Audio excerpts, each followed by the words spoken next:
Hello and welcome to another video. So today we are checking out a self-damage blood deck. Could also call it aggro blood, I guess, but definitely more self-damage lenient. Not Dark Feast bat variation, as we top out at 4 here with enraged commander. Sorry, this one predominantly focusing on just getting as much damage in as you can, and then slamming really hard with things. And Florus as well as a really solid card.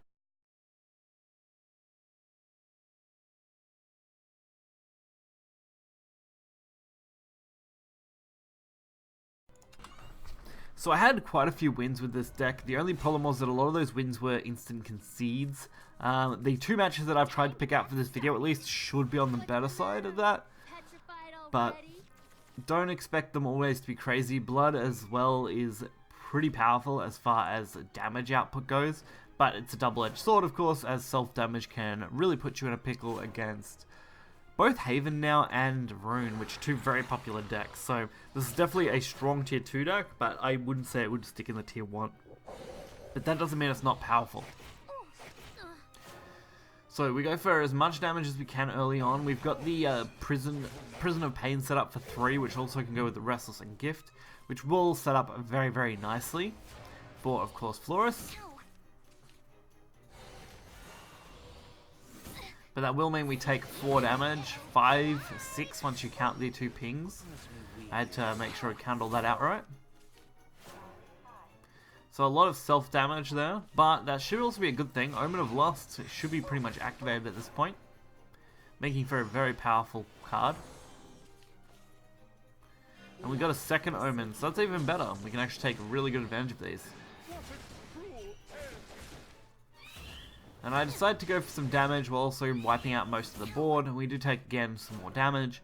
But since we have double Omens, we should be fine. I mean, one Omen in our hand with Wings of Lust is already 4 damage.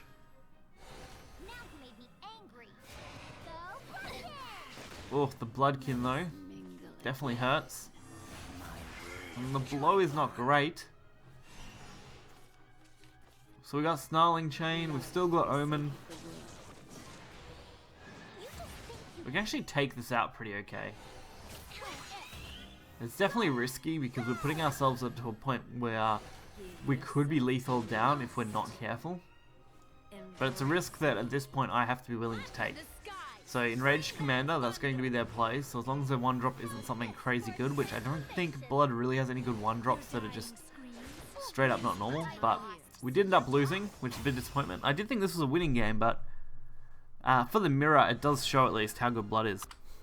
So we'll call that one a bonus. Looking through my replays, I did pick the wrong game originally for what I wanted to show off, as it was just above this game, which was win, so I accidentally misread what I was looking at. So we'll just add that as an extra for you guys. Plus, some of you guys always want to see losing, and I think a Blood mirror, especially when we're playing very similar decks, is actually not a bad one to show off.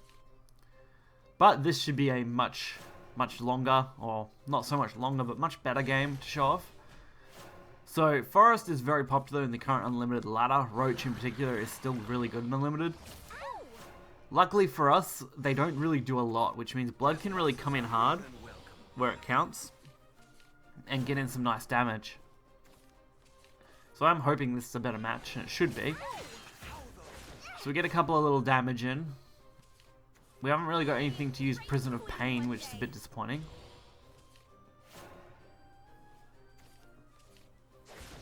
But the double Disciple of Lust actually isn't too bad. So we'll have this game and another one to round out this video, which should actually bump the time up for what it was going to be. So hopefully you guys like that as well. Some of you guys want longer videos. I find the sweet spot to be somewhere between 5 and 10 minutes. Otherwise it's too drawn out, but to each their own at that point. So Florus was a good turn 4 play. We do get the easy trade-off here and a couple of little damage in.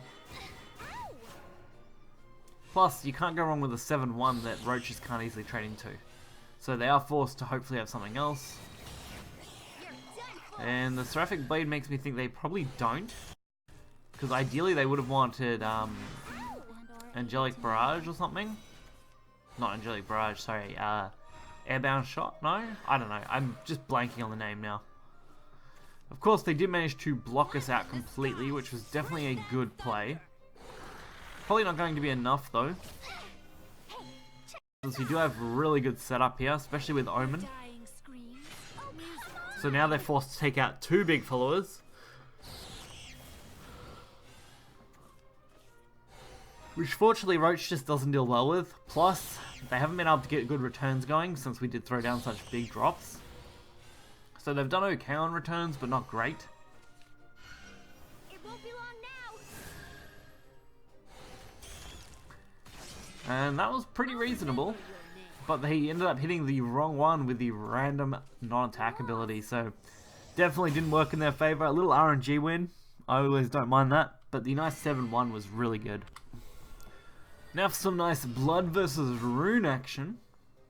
Rune is another class that is extremely good in the current rotation meta.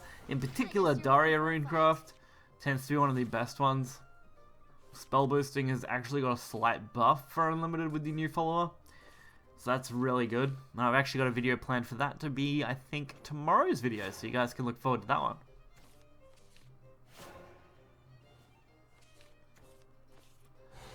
So Angelic Smite is really good. Sorry, Angelic Snipe. Make sure I get the P in that word, just a little bit. So the extra little bit of damage in from the Blood-Fed Flowerbed is always good.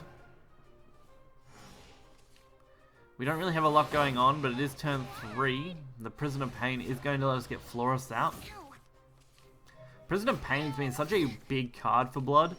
Being able to get double pings on turn 3 from a single card play means you don't need much setup, or you only need 2 0-cost followers.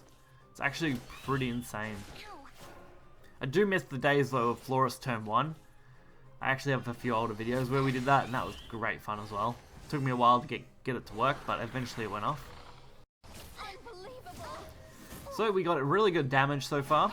We've taken a lot ourselves, but the double Florist on board is going to absolutely crush this.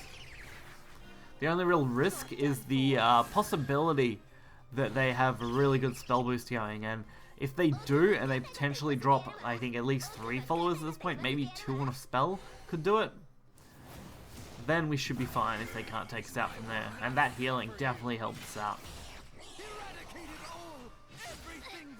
So they are forced to deal some more damage. We don't really have a lot going for ourselves though. Luckily they didn't decide to take out the Florist. Otherwise we would have been in some real trouble. Otherwise though, we win the game pretty nicely with a comfy victory on turn 5. So hopefully you guys were able to enjoy this video. I know the start was a little rocky with that loss, but it was still okay. This deck is really nice. I actually enjoy playing it quite a bit. Again, most games will end reasonably quickly and reasonably early, so if you are looking just to pump through games, this is a deck I recommend highly. Also, it's reasonably cheap, only running 5 legendaries in this variation. 3 of course Omen and 2 Enraged General, with everything else being a silver, bronze, and the only gold being Florist. So, sorry, Gift of Blood King as well. It's 2 golds, so reasonably cheap, extremely easy to play, and does really quick games. Blood, you really can't go wrong with a deck like this. So hopefully you guys enjoyed it. If you did, hit the like button, subscribe, find the deck list in the description below. Till next time guys, see ya.